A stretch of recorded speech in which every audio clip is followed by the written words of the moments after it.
ಎಲ್ರಿಗೂ ನಮಸ್ಕಾರ. ನಮ್ಮ ಅಡುಗೆ ಚಾನೆಲ್ಗೆ ಸ್ವಾಗತ. ಇವತ್ತಿನ ಸ್ಪೆಷಲು ರುಚಿಕರವಾಗಿರೋ ಅಂಥ ಮತ್ತು ಸ್ವಲ್ಪ ಡಿಫ್ರೆಂಟಾಗಿ ಬಾಯಲ್ಲಿ ನೀರು ಬರಿಸುವಂಥ ಸಾರಿನ ರೆಸಿಪಿ, ಟೊಮೆಟೊ ಉಪ್ಸಾರು ಅಥವಾ ಟೊಮೆಟೊ ಉಪ್ಪೆಸರಿನ ರೆಸಿಪಿ. ಬಿಸಿ ಅನ್ನದ ಜೊತೆಗೆ ಚೆನ್ನಾಗೇ ಇರುತ್ತೆ. ರಾಗಿ ಮುದ್ದೆ ಜೊತೆಗೆ ಬೆಸ್ಟ್ ಕಾಂಬಿನೇಷನ್. ಟ್ರೈ ಮಾಡಿ ನೋಡಿ. ಒಂದು ಪಾತ್ರೆಯಲ್ಲಿ ನೀರನ್ನ ಕಾಯಕ್ಕಿಟ್ಕೊಂಡಿದ್ದೀನಿ. ಸುಮಾರು ಒಂದು ಅರ್ಧ ಲೀಟ್ರಷ್ಟು ನೀರು ಚೆನ್ನಾಗಿ ಕಾದಿದೆ. 3 ಮೀಡಿಯಮ್ ಸೈಜ್ ಟೊಮ್ಯಾಟೊ, ಇದು ನಾಟಿ ಟೊಮೆಟೊನ ಉಪಯೋಗ ಮಾಡ್ತಾಯಿದ್ದೀನಿ. ನಿಮಗೆ ಸ್ವಲ್ಪ ಹುಳಿ ಅಂಶ ಜಾಸ್ತಿ ಬೇಕನ್ನಂಗಿದ್ರೆ ಟೊಮೆಟೊ ಕ್ವಾಂಟಿಟಿನ ಜಾಸ್ತಿ ಹಾಕ್ಕೊಳ್ಳಿ. ಹಸಿರು ಮೆಣಸಿನ್ಕಾಯಿ 4ರಿಂದ 5 ಖಾರನ ನಿಮ್ಮಿಷ್ಟದ ಪ್ರಕಾರ ಕೂಡ ಸೇರಿಸ್ಕೋಬೋದು. 4ರಿಂದ 5 ಹಾಕ್ಕೊಂಡ್ರೆ ಸಾಕಾಗುತ್ತೆ.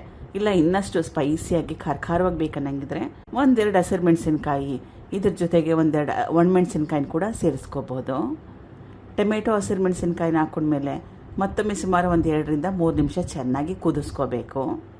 3 ನಿಮಿಷ ಆದಮೇಲೆ ಟೊಮೆಟೊ ಚೆನ್ನಾಗಿ ಬೆಂದಿದೆ, ಹಸಿರು ಮೆಣಸಿನ್ಕಾಯಿ ಕೂಡ ಮೆತ್ತಗಾಗಿದೆ. ನೋಡಿ, ಈ ರೀತಿಯಾಗಿ ಸಿಪ್ಪೆ ಬರ್ತಾ ಇದೆ. ಇಷ್ಟರ ಮಟ್ಟಿಗೆ ಬೇಯಿಸ್ಕೊಂಡ್ರೆ ಸಾಕಾಗುತ್ತೆ. ಮುಂದಿನ ಸ್ಟೆಪ್ಗಳನ್ನ ಮಾಡ್ಕೊಳ್ಳೋಣ. 1 ದೊಡ್ಡ ಈರುಳ್ಳಿನ ಬೆಂಕಿಯಲ್ಲಿ ಸುಡ್ತಾ ಇದ್ದೀನಿ. ಈ ರೀತಿ ಬೆಂಕಿಯಲ್ಲಿ ಸುಟ್ಟು ಉಪಯೋಗ ಮಾಡೋದ್ರಿಂದ ಸಕ್ಕ ಟೇಸ್ಟಿಯಾಗಿ ತುಂಬಾ ರುಚಿಕರವಾಗಿರುತ್ತೆ. ಹೇಳಿರೋ ಕ್ವಾಂಟಿಟಿಯಲ್ಲಿ ಮಾಡಿದ್ರೆ ಸುಮಾರು 3-4 ಜನಕ್ಕೆ ಒಂದೊತ್ತಿಗೆ ಸಾಕಾಗುತ್ತೆ. ಮೊದಲೇ ಹೇಳ್ದಂಗೆ ಹುಳಿ ಕ್ವಾಂಟಿಟಿ ಜಾಸ್ತಿ ಬೇಕನ್ನಂಗಿದ್ರೆ ಟೊಮೆಟೊ ಕ್ವಾಂಟಿಟಿನ ಜಾಸ್ತಿ ಹಾಕ್ಕೊಳ್ಳಿ. ಈಗ ಈರುಳ್ಳಿನ ಚೆನ್ನಾಗಿ ಸುಟ್ಕೊಂಡಿದ್ದೀನಿ, ಕಪ್ಪಾಗಿದೆ, ಒಳಗೆ ಕೂಡ ಚೆನ್ನಾಗಿ ಬೆಂದಿದೆ. ಬೆಳ್ಳುಳ್ಳಿ 1 ಗಡ್ಡೆನ ಕೂಡ ಸುಟ್ಕೊಳ್ತಾ ಇದ್ದೀನಿ ಬೆಂಕಿಯಲ್ಲೇ. ಸುಮಾರು 10ರಿಂದ 12 ಎಸಳು ಇರ್ಬೋದು. ಬೆಳ್ಳುಳ್ಳಿನ ಕೂಡ ಸುಟ್ಟಿದ್ದಾಗಿದೆ. ಇವಾಗ ಮುಂದಿನ ಸ್ಟೆಪ್ಪು ರುಬ್ಕೋಬೇಕು. ಮಿಕ್ಸಿ ಜಾರ್ ತೊಗೊಂಡಿದ್ದೀನಿ. ಮೊದಲಿಗೆ ಟೊಮೆಟೊ ಹಸಿರು ಮೆಣಸಿನ್ಕಾಯಿನ ಬೇಯಿಸಿಟ್ಕೊಂಡಿದ್ನಲ್ಲ ಅದು, ಈರುಳ್ಳಿ ಮತ್ತು ಬೆಳ್ಳುಳ್ಳಿ ಬೆಂಕಿಯಲ್ಲಿ ಸುಟ್ಟಿಟ್ಕೊಂಡಿದ್ನಲ್ಲ ಅದು, ಇದು ಕಾಯಿ ತುರಿ ದೊಡ್ಡ ಚಮಚದಲ್ಲಿ ಸುಮಾರು 4ರಿಂದ 5 ಟೇಬಲ್ ಸ್ಪೂನಷ್ಟು, ದೊಡ್ಡ ಚಮಚದಲ್ಲಿ 1 ಚಮಚದಷ್ಟು ಜೀರಿಗೆ, ಇದು ಕಾಳು ಮೆಣಸಿನ ಪುಡಿ ಸುಮಾರು 1/4 ಚಮಚದಗಿಂತಲೂ ಕಡಿಮೆ ಇದೆ. ಕಾಳು ಮೆಣಸು ಮನೇಲಿ ಇರಲಿಲ್ಲ, ಅದಕ್ಕೋಸ್ಕರವಾಗಿ ಕಾಳು ಮೆಣಸಿನ ಪುಡಿನ ಉಪಯೋಗ ಮಾಡ್ತಾಯಿದ್ದೀನಿ. ಕಾಳು ಮೆಣಸು ಮನೇಲಿದ್ರೆ ಸುಮಾರು 7ರಿಂದ 8 ಕಾಳಷ್ಟನ್ನ ಉಪಯೋಗ ಮಾಡ್ಬೋದು.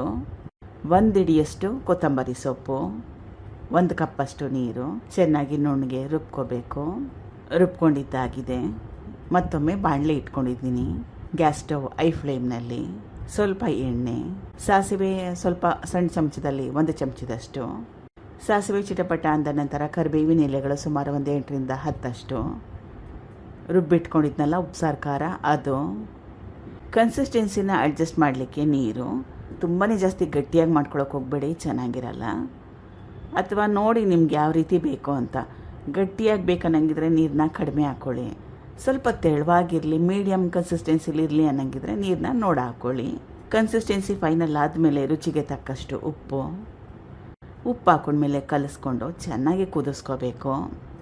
ಈಗ ರುಚಿಕರವಾಗಿರೋ ಅಂಥ ಟೊಮೆಟೊ ಉಪ್ಸಾರು ಅಥವಾ ಟೊಮೆಟೊ ಉಪ್ಪೆಸರು ರೆಡಿಯಾಗಿದೆ. ಒಂದ್ಸಲ ಟ್ರೈ ಮಾಡಿ ನೋಡಿ, ಖಂಡಿತವಾಗ್ಲೂ ಗ್ಯಾರಂಟಿ ಹೇಳ್ತೀನಿ, ಪದೇ ಪದೇ ಮಾಡ್ತೀರಾ. Thank you for watching. ಧನ್ಯವಾದ.